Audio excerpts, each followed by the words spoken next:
오늘 전 여러분과 함께 예수 그리스도의 계보라고 하는 제목으로 마태복음 1장 1절에서 16절의 말씀을 가지고 은혜를 나누고자 합니다. 우리가 신구약 성경 약 4000년의 역사, 그래서 4000년의 선지자를 통해서 예언되었고, 또 신약시대 2000년 교회 시대의 첫 장을 여는 첫 장에서 예수 그리스도의 탄생으로 말미암아서 구약의 4000년을 통과해서 예언되었던 말씀들이 성취되었습니다.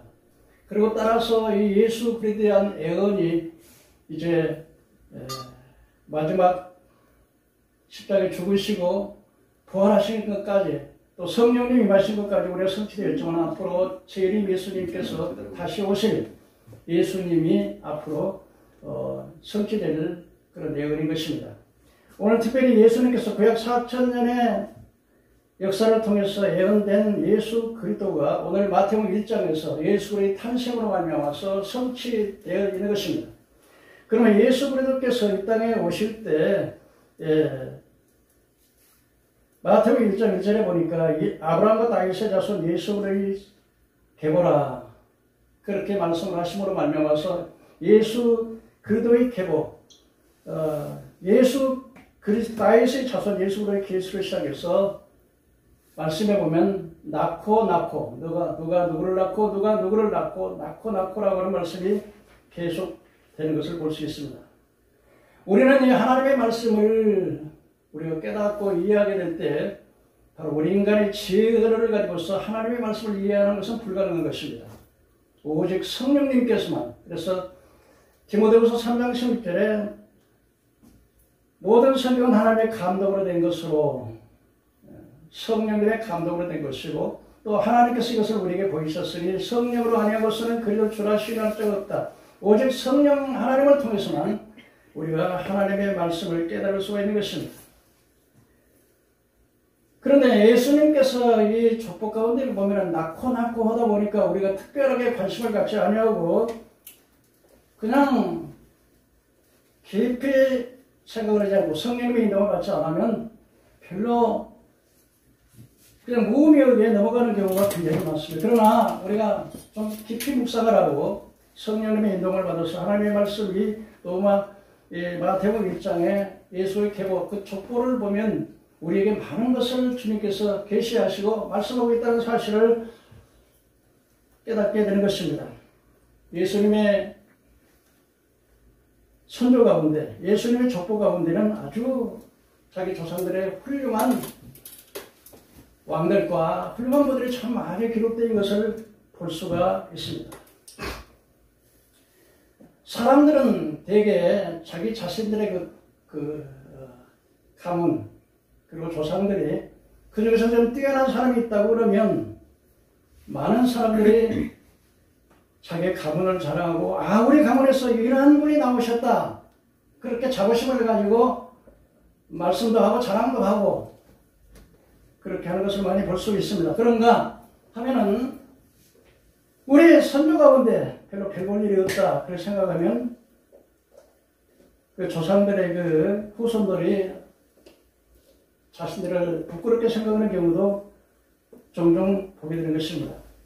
예수 그리스도의 조상 가운데 보면 느헤미야 9장 7절 8절에 보면 그 아브라함과 다윗의 자손 예수 그리스도의 계시라, 또 세계라, 이렇게 말씀하셨는데, 우리가 정말 예수님의 그 선조 가운데 그 유명하신 분 중에는 많은 선지자, 많은 족장들, 많은 왕들을 찾아볼 수 있습니다. 그 가운데 우리가 아브라함과 다윗의 자손 예수를 세계하는데 이 아브라함은 어떤 사람이었습니까? 바로 느헤미야 9장 7절에서 8절의 말씀에 보면 하나님께서 아브라함의 그 마음의 충성됨을 보시고 하나님께서 아브라함을 부르사 갈대 우리에서 그를 부르시고 그의 이름을 아브라함이라 부르시고 그에게 언약을 세우셔서 가나안의 7 족속들의 땅을 주시기로 약속을 하셨더니 그 약속대로 이루셨으니 하나님은 신실한 분이라고 말씀을 하고 있는 것을 볼 수가 있는 것입니다. 정말 아브라함은 바로 하나님 앞에 충성된 자였습니다. 뿐만 아니라 백세에 얻은 아들을 하나님께서 그 아들을 번제를 드리려고 할 때 거기에 두말하지 아니하고 순종하심으로 백세에 얻은 독자 이삭을 모리아산에 번제로 드릴 만큼 그의 순종의 사람이었고 그러나 그 아들을 잡아서 칼을 들여서 아들을 번제로 드리려고 했을 때 하나님의 사자가 급히 아브라함을 불렀습니다. 아브라함아 아브라함아 뒤를 돌아보라. 이제야 네가 나를 사랑하고 나를 경외하는 줄 알았다. 이 양의 수풀이 양이 있는 것을 가지고 번제로 드렸습니다. 그런데 히브리서에서 이 사실을 히브리 기자는 이렇게 말씀하라고 했습니다. 아브라함이 비록 내가 하나님께서 이삭을 통해서 아브라함의 계보가 이어질 것이라고 말씀하고 유업이 이어질 거라 말씀하셨기 때문에 내가 비록 칼을 잡아서 죽인다 할지라도 하나님께서는 죽은 자를 살리셔서 반드시 하나님 뜻의 말씀을 이루실 것이라는 확신한 믿음을 가졌다는 것입니다. 그렇기 때문에 아브라함은 바로 순종의 사람이요 믿음의 사람인 것입니다. 그렇기 때문에 우리가 아브라함을 가리켜서 믿음의 조상이라고 말을 하는 것입니다. 아브라함은 그 마음이 충성되다고 했습니다. 여러분 하나님께서 어떤 사람을 쓰십니까? 마음이 충성될 뿐만 아니라 충성된 자를 쓰신다는 사실인 것입니다. 오늘 아브라함의 아들 이삭은 어떻습니까? 바로 사춘기 한 17, 18세 됐을 것입니다. 아버지는 100세 됐어요. 대체적으로 청소년 시기는 반항의 시기입니다. 그럼에도 불구하고 아버지가 하나님께서 너를 들어서 번제를 드려갔을 때 순종하고 결박을 받는 그 순종의 사람이었던 것을 볼 수 있습니다. 뿐만 아니라 이삭의 아들 야곱은 어떻습니까? 야곱은 인간적으로 굉장히 약삭빠르고 이기적이고 참 인간 잔머리를 많이 쓰는 사람이었습니다. 야곱이라고 하는 이름이 바로 뭡니까? 바로 도둑놈이라고 하는 말인데 그러나 야곱의 장점이 뭐냐? 하나님의 축복을 귀중하게 생각했다는 것입니다.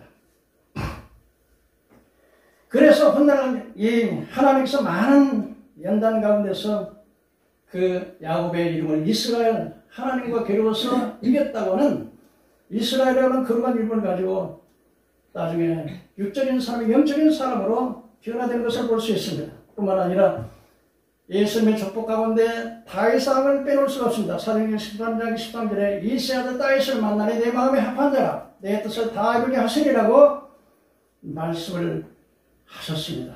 그리고 그 후손 가운데 이스라엘을 위하여 구주를 세우셨으니 곧 예수라고 말씀하십니다. 다윗은 이스라엘의 역대 왕 중에 가장 훌륭한 왕이었습니다. 주변 국가들의 정복의 능력이라든지 하나님 앞에 정직하게 해서 그리고 하나님 앞에 누구보다도 하나님의 은혜에 감사해서 끊임없이 하나님을 찬양하고 기도의 사람이었고 정말 하나님을 경외하는 사람이었던 것을 알 수 있습니다. 또한 여러분 아사 왕이라든지 여호사밧 왕이라든지 요시야 왕 같은 또 우시야 왕 같은 예수님의 족보 가운데 이와 같은 위대한 왕들과 위대한 역사를 가진 그런 조상들을 볼 수 있습니다. 특별히 우시야 왕은 바로 어떤 왕이었습니까? 각 지역마다 망대를 세워서 국가를 튼튼히 하고 국가 경제를 부욕해 해서 백성들을 잘 살게 했을 뿐만 아니라 하나님을 경외하고 모든 우상을 철폐하는 참으로 훌륭한 왕이었던 것을 볼 수 있습니다. 그런가 하면 남유다 요시야 왕 같은 16대 왕으로서 아몬의 아버지가 살해되자 8살의 왕이 올라서 하나님 보시기에 정직히 행하고 다윗의 길로 행했으며 아스라의 목상과 조각우상과 주저의 조상들을 다 치우고 예루살렘에서부터 정화의 작업을 시작했습니다. 바알의 제단을 무너뜨리고 제단의 분향단들을 다 부수고 아세라 목상과 조각들을 다 부수어 가루로 만들고 우상들에게 바쳐진 자들의 무덤에 그 가루를 뿌리고 그의 사제들을 향해서는 바로 그의 뼈를 다 태워서 가루로 만들고, 그래서 하나님의 기뻐하시고 우상 숭배를 철저히 퇴치시키고 하나님을 경외하는 위대한 왕이었습니다. 그는 서기관 사만에게 말했습니다. 그는 가서 대제사장 힐기야에 가서 성전에 가서 수리하는 그 사람, 은혜를 맡아서 회개를 보고 있는 사람에게 말을 해서 목수와 건축가들을 불러가지고 성전을 수리하라고 했을 때 그들이 성전을 수리하다가 모세가 기록한 율법의 책을 발견하게 되는 것입니다. 그 율법의 책을 받아서 이제 대제사장이 그 서기관 사반에게 주었을 때 사반이 이제 그걸 요시야 왕에게 전달했습니다. 왕이 그 모세 율법을 보고 난 다음에 그야말로 자기의 옷을 찢고 하나님 앞에 통곡하면서 이 백성이 이렇게 재난을 당하고 하나님 앞에 분노하게 하고 하나님을 거역하고 전쟁과 기근과 그야말로 포로되고 사람이 완전히 핍절되고 포로되고 완전히 이렇게 고난을 받는 것은 바로 하나님의 말씀, 그러니까 하나님의 말씀을 갖다가 날마다 백성들에게 읽어서 백성들을 깨우쳐야 되는데 이 하나님의 말씀 율법을 갖다가 깊은 어디 구석에다가 갖다 집어넣고는 전혀 말씀을 가르치지 않으니까 백성들이 타락할 수밖에 없는 것입니다. 하나님의 말씀은 내 발에 등이요 내 길에 빛이라고 하는 것처럼 하나님의 말씀이 없이는 하나님이 누구신지 예수가 누구신지 성령님이 어떤 분인지를 전혀 알 수가 없어요. 오직 하나님의 말씀이 성경을 통해서만 알 수가 있는데 이스라엘 백성들에게 정말로 하나님을 알 수 있고 하나님을 경외할 수 있고 하나님의 뜻을 행할 수 있는 이 율법의 책을 그냥 덮어놓고 아랬으니까 기가 막혔어요. 그래서 여선지에게 이 율법을 책을 하나님이 물어보라고 했을 때 여선지가 하나님께 물었습니다. 하나님이 말씀했습니다. 이 백성이 나를 떠나서 우상을 숭배하고 나의 분노를 휘둘렸으므로 하나님께서 이제는 이 백성을 그냥 파미로 몰아넣겠다고 그렇게 말을 했습니다. 그러나 하나님께서 유다왕 요시야 왕에게 말했습니다. 요시야 왕은 이렇게 말했습니다. 하나님께서 율법의 책을 보고서 겸비하고 낮아지고 그리고 통회하고 애통하는 모습을 내가 내 눈으로 보았으니 너는 이 재앙을 보지 않을 것이라고 말씀한 것을 볼 수가 있습니다. 그런가 하면 이렇게 이스라엘의 예수님의 조상 가운데 위대하신 왕들과 위대하신 분들이 많지만은 그러나 그 가운데 보면 히스기야 왕도 굉장히 하나님 앞에 참 의롭고 하나님 보시기에 의로운 왕이었었지만은 자기가 병들었을 때 기도했을 때 하나님은 15년의 생명을 연장시켜 주는데 그 아들이 태어난 아들이 바로 므낫세입니다. 이 므낫세는 아버지하고 달리 아버지는 그렇게 하나님을 진실하게 섬겼는데 이 므낫세는 아주 악을 행했습니다. 이스라엘 역대왕 가운데 유대의 역대왕 가운데 가장 악한 일은 골라가면서 하는 왕이 바로 므낫세 왕이었습니다.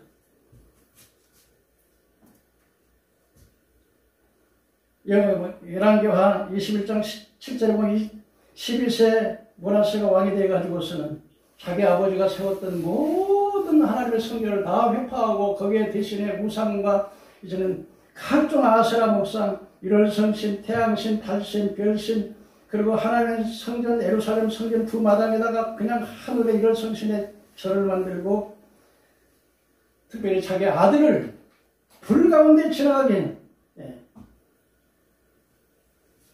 뿐만 아니라 이스라엘을 톱으로 켜 죽이는 악한 그런 조상들도 있는 것을 볼 수가 있습니다.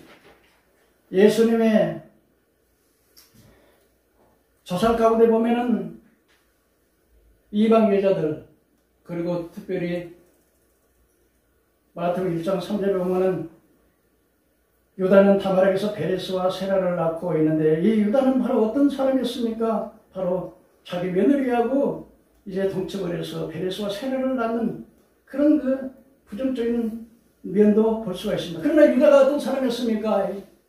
야곱의 12아들 가운데 네 번째 아들, 레아의 네 번째 아들로서 가장 똑똑하고 이스라엘의 12지파가 이 유다를 통해서 나왔는데, 그런 유다도 자기 며느리와 동침을 해서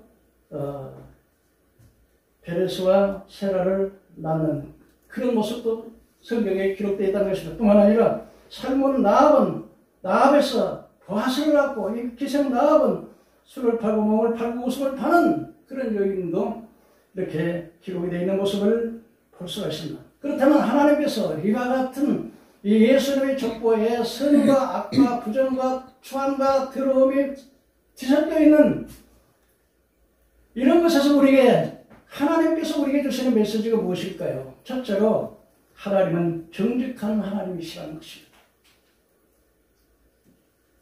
모든 종교는 다 좋은 것만 냈고 나쁜 건 다 빼버립니다. 그러나 이 성경, 이 기독교, 하나님의 역사는 아무리 추하고 악하고 더러고 선과 악 간에 다 기록해 놓는다는 것입니다. 민수기 23장 19절에 하나님은 사람이 아니시니 거짓말을 아니하시고 인생이 아니시니 후회가 없으시다. 어찌 그 말씀하신 바를 행하지 않으시며 말씀하신 바를 실행하지 않으시랴.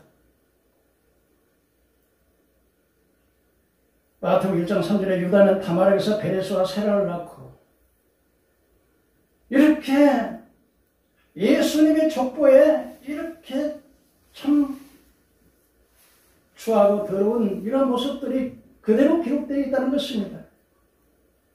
여러분, 뿐만 아니라 다윗은 어떤 사람이었습니까? 다윗은 훌륭한 왕이었습니다만, 그러나 그가 결국은 우리아의 자기 보아의 아내 바세바를 데려다가 간음하고 그걸 은폐하기 위해서 살인까지 해서 태어난 아들이 바로 솔로몬입니다. 그러나 하나님께서는 이와 같이 다윗과 같이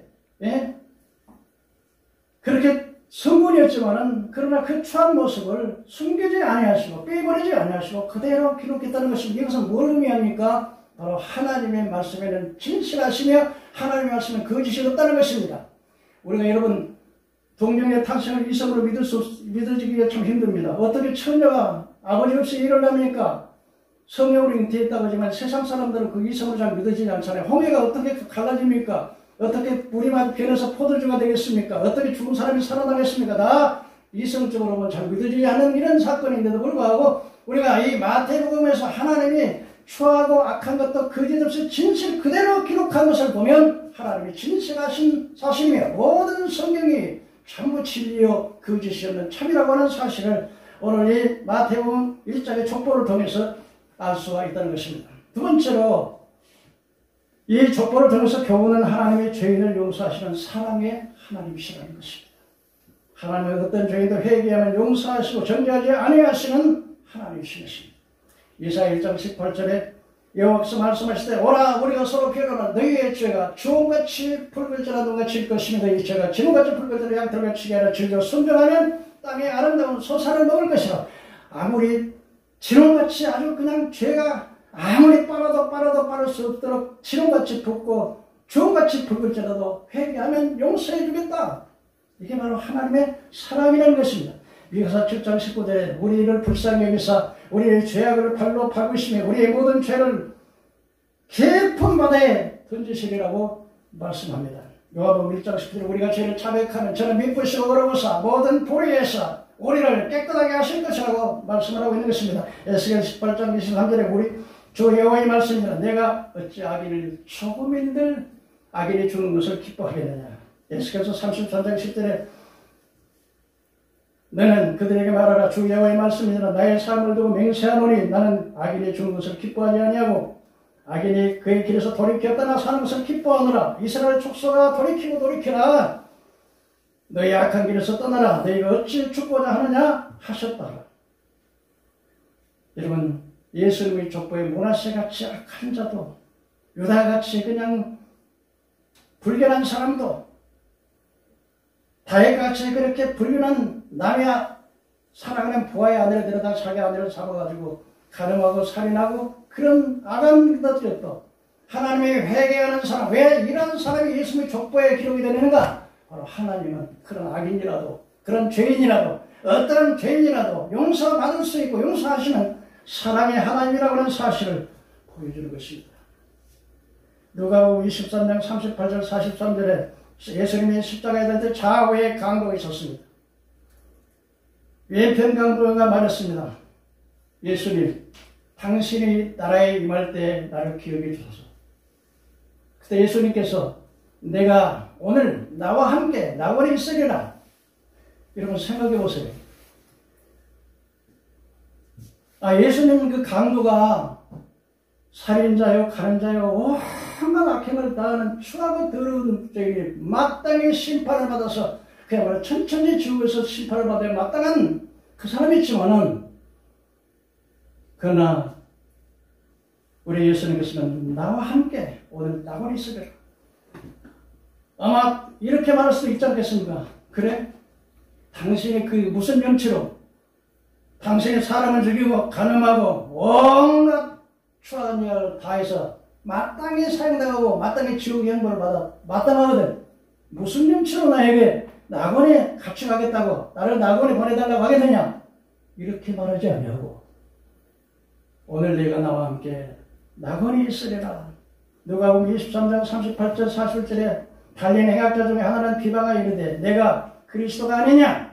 내가 우리를 구원하라 하되 하나는 그 사람은 꾸짖어 이르되 내가 동일한 정죄를 받고도 하나님을 무서워하지 아니하느냐? 우리는 우리 행한 일에 상당한 복을 받거니와 이 사람이 행한 것은 옳지 않은 것이 없느니라고. 그가 회개하는 그 모습을 보면서 오늘 그를 거부하지 아니하고 영쳤다 아니하냐고 오늘 내가 나와 함께 낙원에 있으리라고 하시는, 죄인을 용서하시는 하나님의 사실을 오늘 이 족보를 통해서 알 수가 있다는 것입니다. 시편 145편 8절에 여호와는 은혜로우시며 긍휼이 많으시며 노하기를 더디 하시며 인자하심이 크시도다.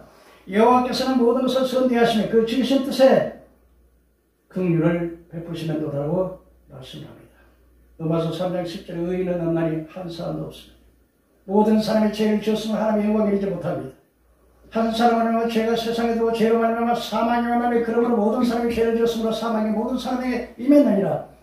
로마서 6장 1절에 죄값은 사망이라고 했습니다. 여러분, 하나님께서 우리 죄악으로 우리 행함으로 주 앞에 설 수 있다고 하면 그 앞에 의인이 누가 있으며 그 앞에 설 수 있는 사람이 누가 있겠습니까? 가룟 유다가 예수를 팔 계획을 하셨습니다. 예수님께서는 몇 번 제자들과 앉았을 때 경고했습니다. 오늘 나와 함께 주여 납니까? 주여 접니까? 주여 접니까? 주여 접니까?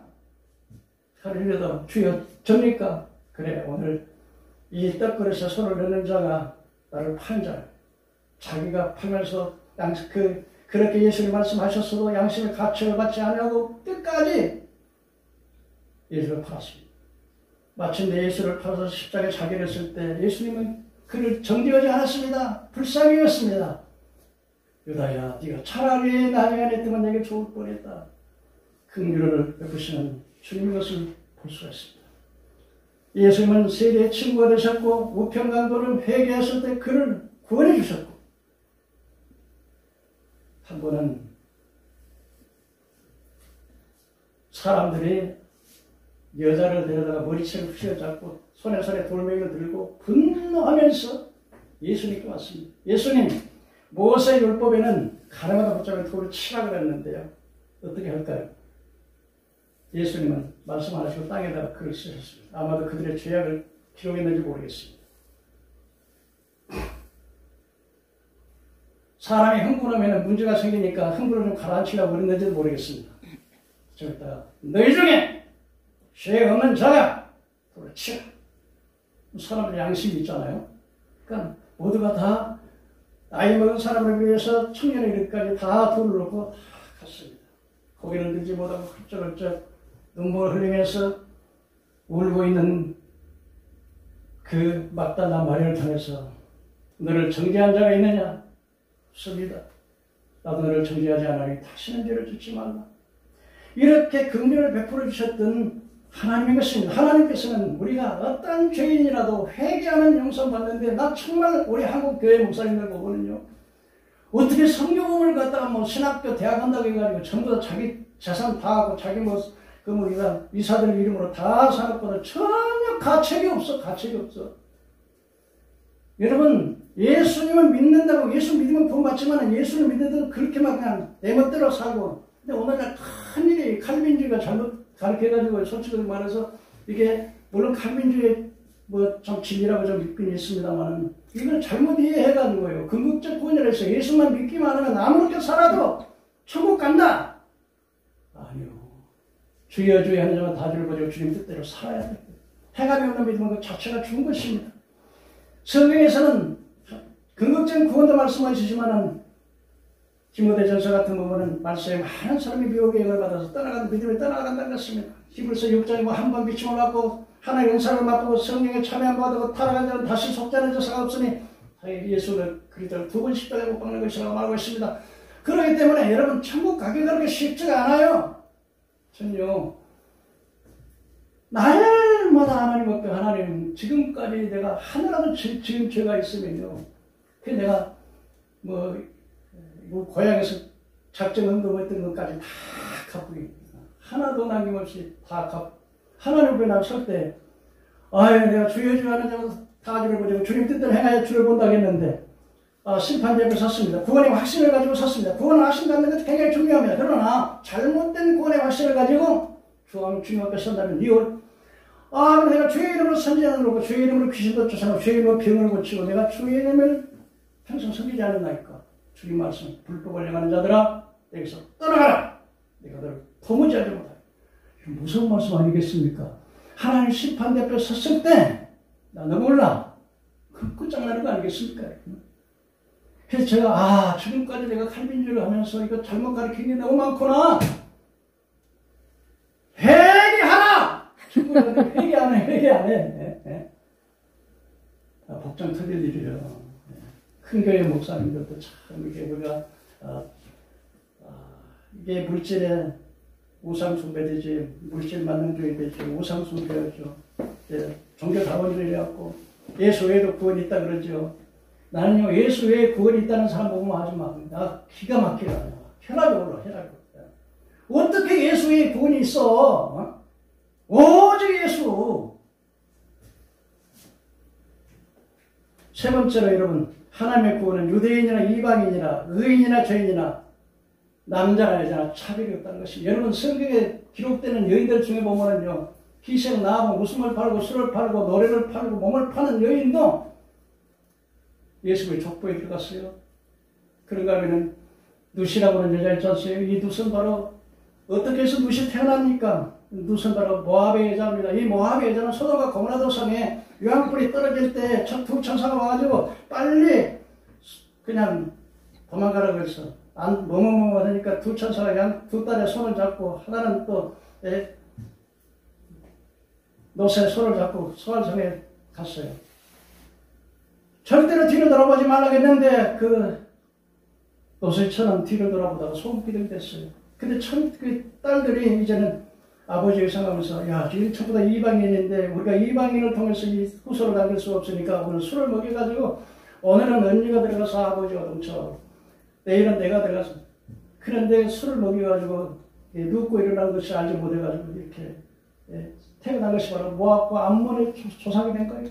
그래서 하나님께서는 모압과 암몬의 조상들을 총애해드리지 말게 하셨어요. 그것도 모압과 암몬은 자기 자식들을 우상에다 불태워 죽이는 이런 아주 악독하고 그리고 끊임없이 이스라엘 백성을 괴롭히는 그런데 여러분 나오미가 자기 남편과 이제 두 아들 길룡과 말룡과 기론을 데리고 이 베들레헴에서 모압으로 내려갔다가 거기서 모압 여자의 두 며느리를 얻어서 오르바와 룻을 얻었는데 두 아들도 죽었어요. 그래가지고 마지막에 두 며느리를 불러놓고 불렀습니다. 며느리들아 이제 너희들이 좋은 남편 만나서 이제 좋은 길을 새기를 가라. 내가 결혼을 해가지고 아들을 낳는다 하더라도 그 아들을 기다릴까지 어떻게 기다리겠느냐. 이 오르바는 섭섭하지만 울고 갔어요. 너도 풍선을 따라서 가지 않겠니? 빨리 가. 어머니, 나는 결코 어머니를 떠나지 않겠어요. 어머니 가르치는 곳에 내가 가고, 어머니 묻히는 곳에 내가 묻히고, 어머니 믿는 하나님이 나의 하나님이 될 것입니다. 내가 죽는 것 외에 어머니를 절대로 떠나지 않겠습니다. 각오가 대단해서 결국 나오미가 이제는 자기 며느리 뚜슬 들고 자기 고향을 향해 가는데 사람들이 농사를 지면서 나오미가 온다, 나오미 온다. 그러니까 여러분, 나를 나오미라고 하지 마세요. 나를 마라라 하세요. 나오미라고 하는 말은 기쁨이라는 말인데 나는 쓴 마라의 쓴물. 근데 그 젊고도 젊은 색시가 남편도 없고 돈도 없고 늙은 시어머니를 이제 따라와. 그래가지고 그 추수 때 나서 밭에 나가서 이삭을 주어요. 근데 그 이삭 주는 집이 누구냐면 바로 보아스였어요. 나오미의 친척이었어요. 젊고도 예쁜 여자가 그냥 이삭을 주니까 저건 누구냐 그랬더니 나오미의 며느리라고. 그랬더니 그 보아스가 그 종들에게 말하기를 이삭을 하지 말고 그냥 서름서름해서 이삭을 많이 나오도록 하고 참이 되었을 때 이렇게 간식을 먹는데 나오미가 그 간식을 먹고 그 간식을 싸가지고 어머니한테 가서 어머니 오늘 이렇게 이삭을 해서 이렇게 추수를 했고 오늘 이제 보아스의 그 밭에서 이렇게 설교하는데 음식을 이렇게 갖고 왔습니다. 어머니가 잡수세요 했을 때 그 나오미가 그 음식을 받았을 때 얼마나 눈물이 나고 얼마나 감사하고 얼마나 그랬겠는가를 저렇게 생각해 봤습니다. 그러고 나서 추수가 끝나고 난 다음에 이제는 나오미가 자기의 며느리를 불러가지고 얘야, 옛날에는 이렇게 밭에서 이렇게 추수를 하면 그 천막을 쳐놓고 이렇게 기수를 하지 않습니까? 오늘 밤에 가서 몰래 가가지고 보아스가 이렇게 잠자리에 들어갈 때 몰래 그 이불을 들고 들어가라. 그대로 이제 시키는 대로 어머니 그렇게 하겠습니다. 밤에 이제 보아스가 이제는 보는데 깜짝 무슨 발에서 왔더니 젊은 여자가 이렇게 여기서 깜짝 놀라 이게 누구냐 그랬더니 사실 여차에서 우리 어머니가 우리 기업을 물을 뿐이 이제 보아스 사장님이니까 그랬더니 그 보아스가 말입니다. 참 너는 지금까지 너희 시어머니가 한 것보다 더 큰 행복을 젊은 여자가 젊은 남자를 좋아할 것인데 이 늙은이를 이제 가겠다고 좀 기다려라. 우리 친척 중에 젊은 사람 중에 누가 기업을 부르겠다는 모르겠지만 아무도 기업을 부를 사람이 없으면 내가 기업을 부를 것이다. 그렇게 해서 태어난 것이 바로 오벳의 그 다윗의 할아버지 이렇게 되는 거 아니겠습니까? 이건 무엇을 말합니까? 바로 이 하나님은 유대인이나 이방이나 여러분 여자들은 사실은 옛날에도 그렇지만 여자는 남자와 차별이 많이 했습니다. 노예 취급받았습니다. 우리 이조 시대만 그래도 우리 젊은 세대에 있었을 때도 보면 엄마들은 보면 이렇게 상에서 보면 부엌에서 이렇게 밥을 먹지 않습니까? 그런 여인들이 족보에 들어가는 것도 보던데 그런 이방인 여자, 우상숭배하는 여자, 그런 추한 그 여자가 이렇게 기록이 될 수 있다고 하는 것은 바로 하나님의 구원은 유대인이라고 해서 구원받는 게 아니고 이방인을 구원받지 못하는 것이 아니고 많이 배운 땅에서 구원받는 것이 아니고 가나안 땅에서 구원받지 못하는 것이 아니라 남녀 노유 빈국 예천 국적을 초월해서 누구든지 주의 이름을 부르는 자는 구원을 얻는 것입니다. 이 사실을 확실히 믿으시기를 바랍니다. 오늘 여러분 이 족보를 통해서 주시는 이 말씀은 바로 구원은 바로 예수를 믿으면 누구나 차별 없이 구원에 이른다고 하는 사실을 우리 족보를 통해서 알 수가 있는 것입니다. 이제 말씀을 정리해 보겠습니다. 오늘 이 족보를 통해서 우리가 배울 수 있는 첫째는 바로 예수님의 족보가 사실 그대로 죄 있는 모습 그대로 기록된 것은 하나님의 말씀이 하나님은 진실하시고 하나님의 말씀이 전부 다 진리고 진실하다는 사실을 보증해 주는 것이고 두 번째는 하나님이 선악간에 기록한 것은 죄인을 용서하시는 하나님을 사랑했다는 사실을 보여주는 것이고 세 번째는 하나님의 주어진 유대인이나 이방인이나 구원에는 차별이 없이 누구든지 주의 이름을 부르는 자 예수 앞에 오는 자 구원을 받는 사실을 보여주는 것이고 네 번째는 하나님의 절대적인 예정과 계획 속에서 애언되어지고 하나님의 계획과 선행 통해서 애언되었던 그 예수님이 이 땅에 동정의 마리아를 통해서 성령으로 잉태해서 오셨고 우리 죄를 십자가의 중심으로 우리 구원의 구주가 되셨다고 하는 사실을 그의 사역을 통해서 그의 예언을 통해서 분명하게 우리에게 보여준다고 하는 사실을 우리가 기억을 해야 되겠습니다. 이것을 우리가 깨닫게 될 때 비로소 하나님이 얼마나 우리의 하나님의 사랑의 하나님인지 우리가 우리의 행함으로 구원받는 게 아니라 하나님의 전적인 은혜, 하나님의 은혜가 없이는 절대로 구원이기 못한다고 하는 이런 은혜를 참고할 때 우리는 늘 울어도 눈물로 갚을 줄 일 없어. 이만 바쳐